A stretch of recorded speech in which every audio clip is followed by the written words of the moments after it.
सोचिए, दिल्ली की एक आम सी शाम, हर तरफ वही रोज की भागदौड़, वही शोर, और फिर अचानक एक ऐसा धमाका होता है जो पूरी राजधानी को दहला देता है। तो चलिए, आज हम परत दर परत ये समझने की कोशिश करते हैं कि उस दिन ऐतिहासिक लाल किले के पास असल में हुआ क्या था, इस साजिश के पीछे कौन था, और इस एक हमले ने भारत के लिए क्या कुछ बदल दिया। ये बात है 10 नवंबर 2025 की, एक ऐसी तारीख जो दिल्ली के इतिहास में एक काले दिन के तौर पर दर्ज होने वाली थी। घड़ी में वक्त हो रहा था शाम के 6:52। शहर अपनी पूरी रफ्तार से चल रहा था। लोग दफ्तरों से घरों की तरफ लौट रहे थे। सड़कों पर गाड़ियों का जाम था। मतलब सब कुछ बिल्कुल नॉर्मल था। और तभी बिना किसी वार्निंग के एक भयानक विस्फोट हुआ। आग का एक बहुत बड़ा गोला आसमान की तरफ उठा। आसपास की बिल्डिंग्स के शीशे टूटकर बिखर गए और चारों तरफ बस दहशत फैल गई। लोग जान बचाने के लिए इधर उधर भाग रहे थे। हर तरफ सिर्फ चीख पुकार और अफरा तफरी का माहौल था। और इस पूरी तबाही का सेंटर पॉइंट थी एक सफेद रंग की Hyundai i20 कार। ये car Lal Qila metro station के गेट नंबर 1 के ठीक बाहर पार्क की गई थी। जब धमाके से उठा धुआं और धूल का गुबार थोड़ा कम हुआ, तो जो मंजर सामने आया वो किसी के भी दिल को दहलाने के लिए काफी था। ये सिर्फ एक धमाका नहीं था, ये इंसानी जिंदगियों पर एक बहुत ही बेरहम हमला था।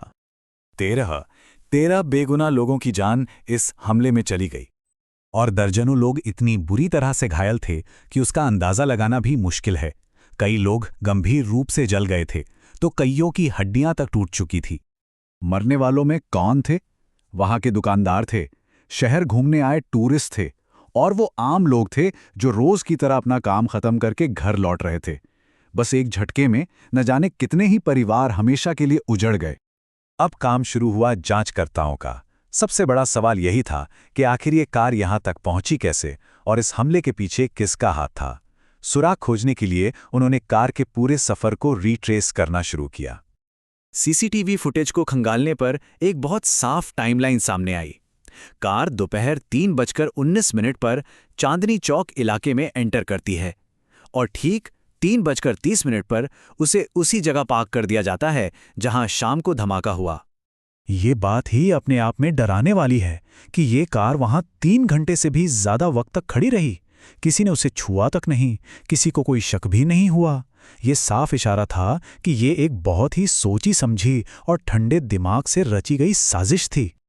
धमाके के कुछ ही घंटों के अंदर सरकार ने इसे एक आतंकवादी हमला घोषित कर दिया, और मामले की गंभीरता को देखते हुए केस तुरंत नेशनल इन्वेस्टिगेशन एजेंसी यानी NIA को सौंप दिया गया।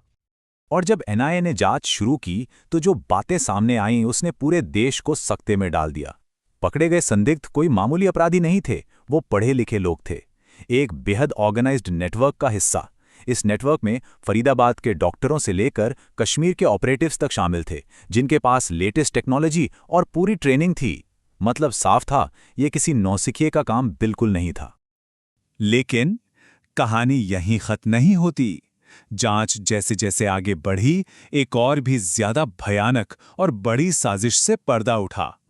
एक सवाल जो जांचकर्ताओं को परेशान कर रहा था, क्या लाल किले का धमाका ही इन लोगों का असली टारगेट था, या फिर ये किसी बड़ी तस्वीर का बस एक छोटा सा हिस्सा था?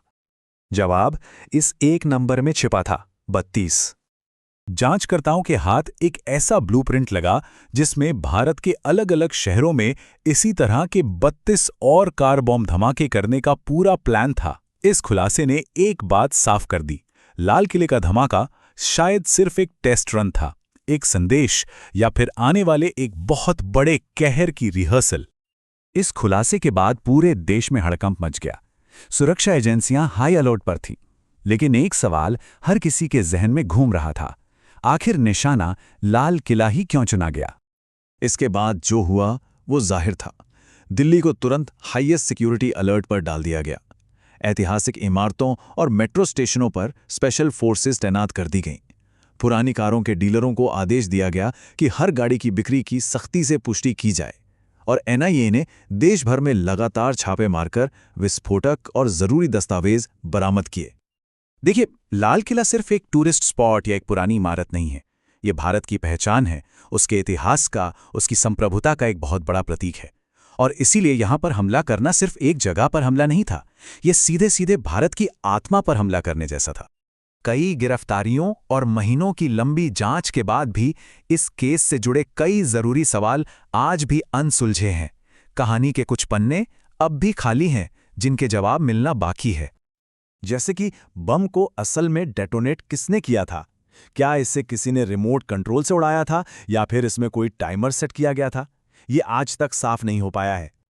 और शायद सबसे ज्यादा डराने वाला सवाल, क्या उन 32 गाड़ियों के प्लान में से कुछ और गाड़ियां अब भी कहीं छिपी हुई हैं, अपने मौके का इंतजार कर रही हैं?